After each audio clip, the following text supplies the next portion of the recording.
Sud Radio, le coup de cœur des libraires. Valérie Expert, Gérard Collard. Bonjour Gérard. Bonjour madame. Alors, on a encore plein de bons livres à vous proposer. Et là, j'ai un truc exceptionnel. Oui. J'ai un truc, c'est hyper rare. J'ai un monsieur qui commence un livre en disant qu'il a eu une vie extraordinaire et qu'il est heureux d'avoir vécu. Il n'a pas été harcelé par sa maman, par son père. Bon, ce qui est tragique. Hein. Il pleure pas, il n'est pas victime, il est heureux, il a connu plein de gens. Il s'appelle, et je le connaissais pas, hein, je veux dire, il est venu. Alors c'est marrant parce qu'il est client à ma librairie, hein, c'est un lecteur, mais j'avoue que je connaissais pas. Il s'appelle Alain Sachs. Ah oui, je vous ne m'en connaissiez fous. pas Alain Sachs ? Non. Grand auteur de pièces de théâtre, C'est cela, humoriste, oui. Alors, n'insistez pas participé aux émissions de Laurent Ruquier pendant longtemps. Il, Très drôle. Il a fait un bouquin absolument génial qui est une espèce de médicament contre, en ce moment, c'est pas très fun. Hein. Donc vous allez voir, vous allez lire ça. Ça s'appelle Je m'en fous, je dis tout. D'ailleurs, le titre, j'adore. C'est aux éditions Nouveau Monde. Et alors, comment je vais. Il commence à 14 ans, il a été recherché par toutes les polices de France.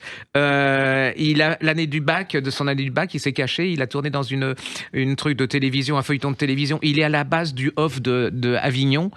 Il vous raconte avec un recul, un humour, tous les gens qu'il a connus, tout ce qu'il a fait, comment il a demandé à Uderzo de faire grossir Obélix. C'est hyper drôle, intelligent, fin.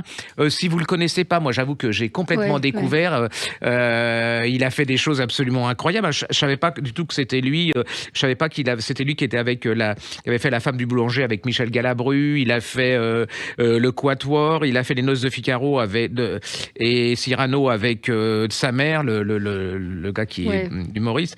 C'est absolument. Il a rencontré alors Jean-Louis Barrault, Francis Perrin.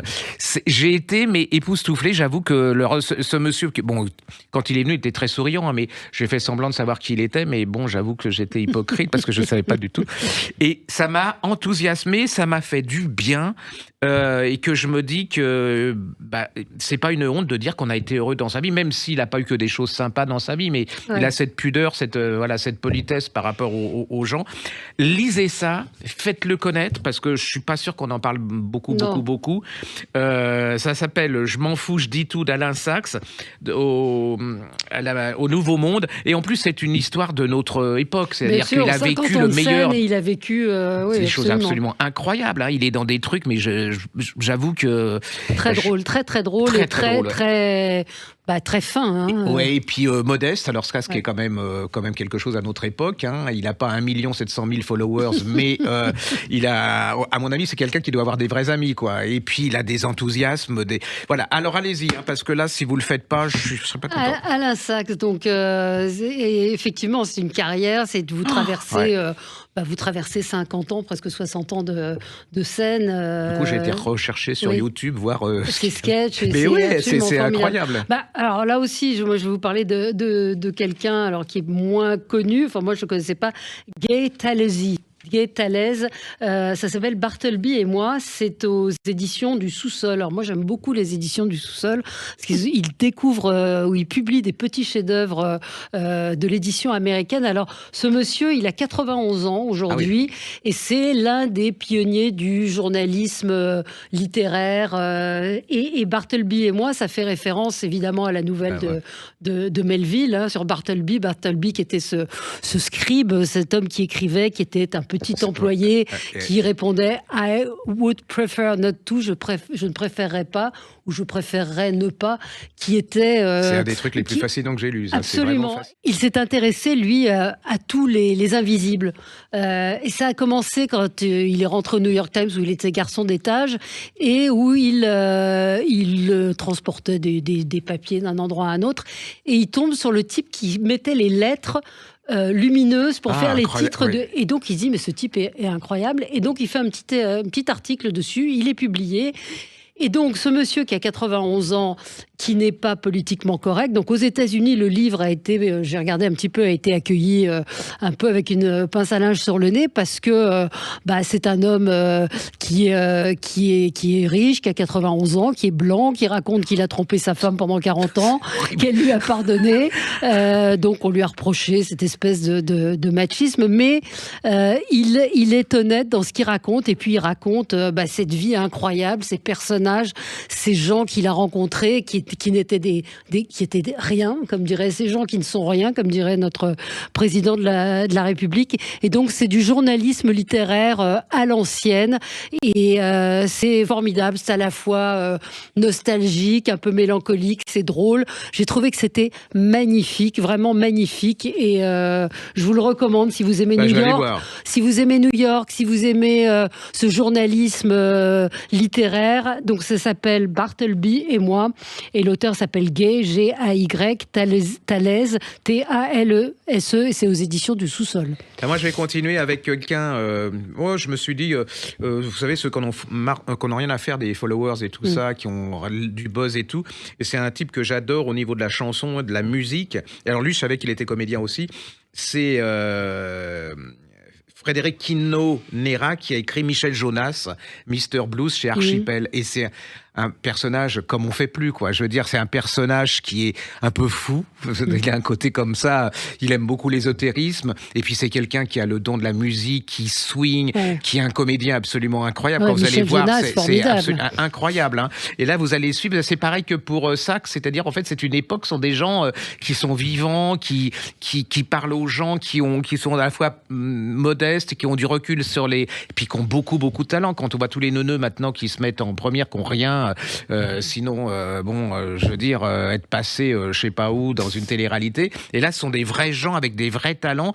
Et je trouve que Jonas, il a pas le succès. Enfin, il y a une nouvelle génération. Il n'est pas assez connu de la nouvelle génération, alors que vous écoutez ses chansons, ça n'a pas vieilli. C'est vraiment absolument incroyable. C'est un petit livre, j'ai découvert par hasard. Et je trouve que c'est des beaux cadeaux pour Noël, puisque ça, ou si c'est passé Noël, ou voilà. Mais pour le reste de l'année, ça s'appelle Michel Jonas, Mr. Blues chez Archipel de Frédéric Quino Nera. Vous allez passer un bon cadeau, un bon moment, et puis vous le faites, vous l'achetez avec le bouquin d'Alain Sachs. Voilà, c'est toute une époque. Vous avez la France. Ça me rappelle un peu Gisberg avec sa nostalgie. C'est ce que j'allais vous dire. J'étais en train de rechercher le titre exact du livre. Pour moi, c'est le livre de la rentrée, celui de Franz-Olivier Gisberg. J'ai adoré ce livre. Est-ce que c'était mieux avant ? C'est cette traversée de sa vie, les rencontres qu'il a fait. Ça s'appelle Voyage dans la France d'avant chez Gallimard. Franchement, vous ne pouvez qu'être... alors, je pense qu'il faut avoir un certain âge, peut-être, pour lire ce livre. Mais en tout cas, mais c'est de la transmission, je trouve. Enfin... Alors, on n'a pas parlé de la publication de l'événement, je ne mettrai pas littéraire, ou je mettrai des guillemets, qui est le livre de Nicolas Sarkozy. Ça a été un carton dès le premier jour. Ça commence à être... Curiosité. Je sais pas, quand on parle. Mais alors, j'avoue que je l'ai lu aussi par curiosité. Enfin, c'est un côté voyeur, c'est-à-dire que je veux dire, je voulais savoir comment on était quand on était en prison, quand on est ancien président de la République, ce qu'il a ressenti. Et tout. Je l'avoue, ça a un côté comme ça. Et je l'ai lu d'une traite, ça se lit très très vite.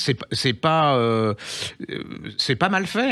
Il écrit, on peut pas dire que c'est Marcel Proust, mais il a un bon style.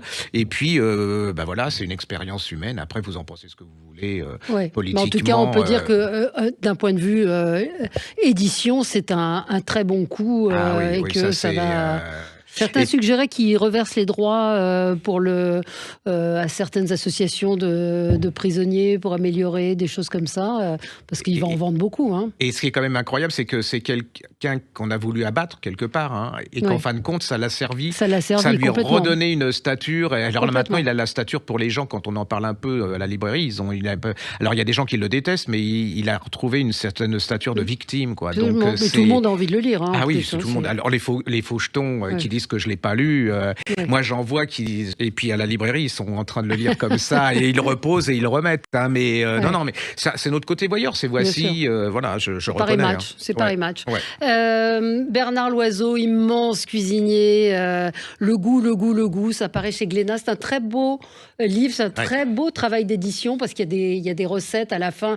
Alors c'est vraiment les recettes qui ont fait son succès, mais c'est surtout un très bel album qui lui rend hommage avec des photos, les rencontres, toutes ces phrases. C'était un personnage vraiment hors norme, entier. Il s'est suicidé, hélas, il y a plus de 20 ans. Qui était peut-être trop sensible pour le métier dans l'absolu. Oui, mais vous voyez, Guy Savoy dit Bernard, c'est la pureté même. Et c'est vrai que, faut rendre hommage à sa femme et à ses deux filles qui ont repris le relais, qui ont réussi à faire du relais Bernard Loiseau un établissement de référence. Et donc, vous ne pouvez que vous réjouir. Moi, j'étais très émue parce que j'ai eu la chance de le connaître, de l'avoir interrogé. Et il y a toutes ces phrases. L'agnac, ma seule passion, c'est la cuisine. Tous les jours, je mets mes chaussettes et je me dis 3 étoiles.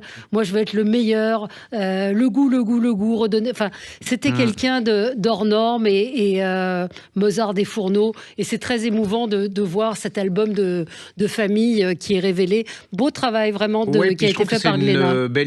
C'est un bel hommage d'amour de sa femme et de son fils. Enfants. Je trouve que c'est le plus bel hommage qu'on puisse. Et il était extrêmement précurseur quand vous pensez à ces grenouilles au jus de persil.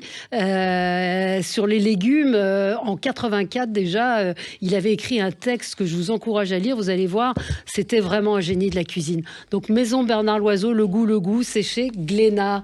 Voilà, et c'était un très bonne idée de cadeau. Et ne nous quittez pas parce que moi, dans la seconde partie, j'ai aussi un livre de recettes. Oh, à tout de suite. Sud Radio, le coup de cœur des libraires. Valérie Expert, Gérard Collard. Génial.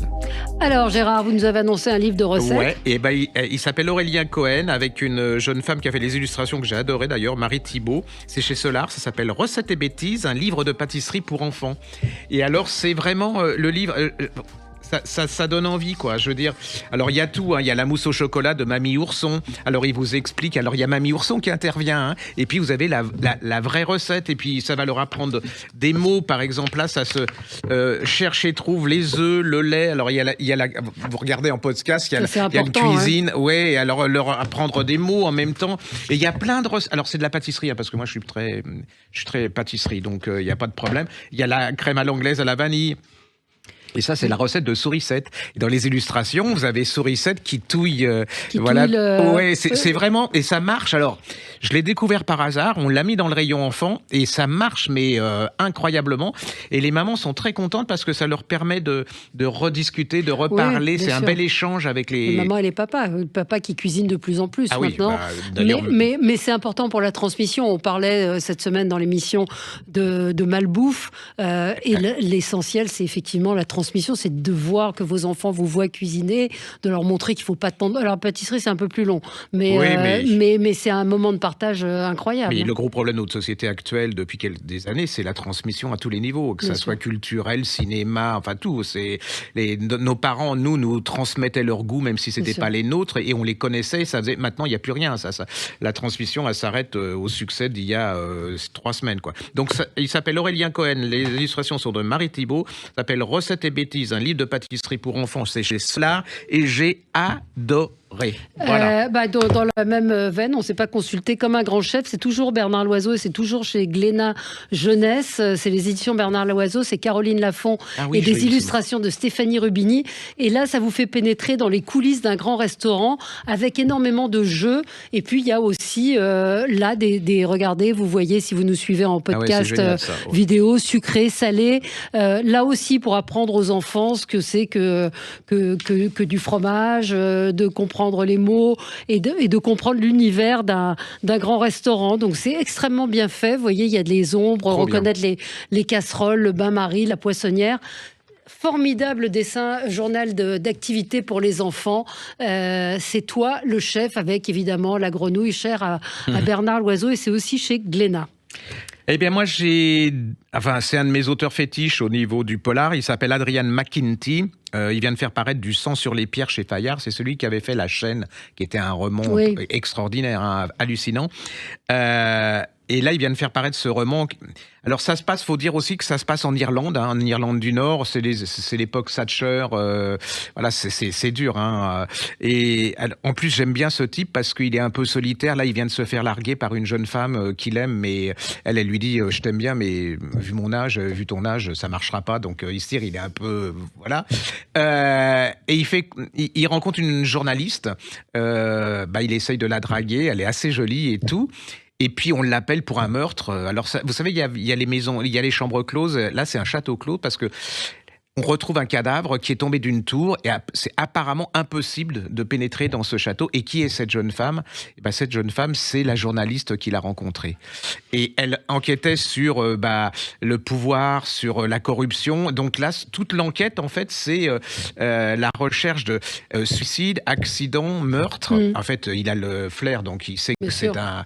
Et c'est en même temps, alors c'est génial parce que c'est aussi, il vous replonge dans cette Irlande c'est un code. Alors quand je dis c'est une chronique sociale, là, moi quand on me dit ça, je me tire. Oui. En fait, non, il donne un portrait de la société irlandaise de l'époque. Alors lui, en plus, c'est le seul flic qui est catho dans un monde de protestants, donc c'est dur pour lui aussi. Hein, donc ça va à 100 à l'heure. C'est il y a beaucoup d'humour, de l'humour noir, hein, souvent. Ouais. Au niveau du suspense, la mécanique, elle est absolument incroyable. Il faut absolument que si vous connaissez pas, vous lisez absolument tout Adrian McKinty, parce que c'est une des pointures du roman anglo-saxon. Et tous ces romans, c'est vraiment, il y a quelque chose. Et il enquête en plus sur des faits de société, anglais et tout ça. Et donc, vous apprenez plein de choses. Allez-y, ça s'appelle Du sang sur les pierres. C'est chez Fayard de Adrian McKinty. Et si vous n'avez pas lu, vous lisez La Chaîne, qui est en livre de poche et c'est un chef-d'œuvre. Et qui vous scotche. Ouais, c'est un chef-d'œuvre. Là, on est sur des albums. S'il vous reste des cadeaux à faire, il y a Frankenstein, Léo de Hurlevent. C'est dans la collection Pavillon Noir chez Gallimard.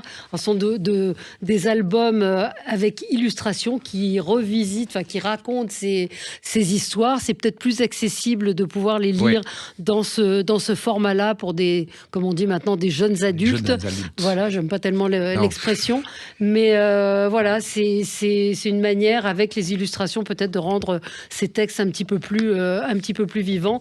Et puis très beau livre, Chère Marilyn, les lettres et les photos inédites. Je sais qu'il y a beaucoup de fans de Marilyn Monroe et vous allez, il y a des photos connues, mais des photos beaucoup moins connues également, inédites avec des lettres qu'elle a envoyées à ses maris, à différents correspondants.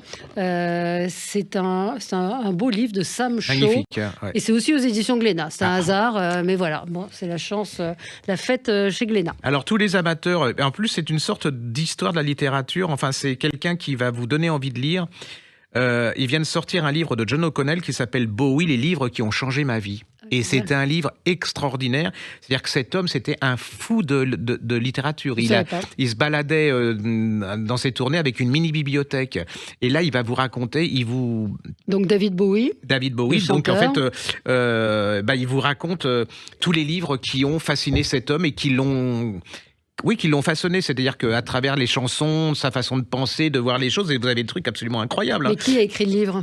Il s'appelle John O'Connell. D'accord. Et donc c'est aux Presses de la Cité. D'accord. Et donc il va présenter tous les livres qui ont enchanté Bowie. Alors Bowie avait choisi les titres lors d'une exposition qui avait été faite sur lui à Londres. Donc on lui avait demandé, il avait choisi 100 titres. Et là vous avez Sur la route de Kerouac, vous avez Les Chants de Maldoror, vous avez L'amant de Lady Chatterley, vous avez Berlin-Alexanderplatz, de Sanfra. C'est des grands textes. C'est vraiment quelqu'un de très cultivé. Et alors, il y a un truc génial. En même temps, à la fin de chaque livre, il parle du livre et pourquoi Bowie, l'influence sur les chansons et tout. Et il y a marqué « à lire en écoutant ». Et là, il vous donne le morceau et une chanson qui a trait à ce livre. C'est formidable. C'est un tout petit livre rouge.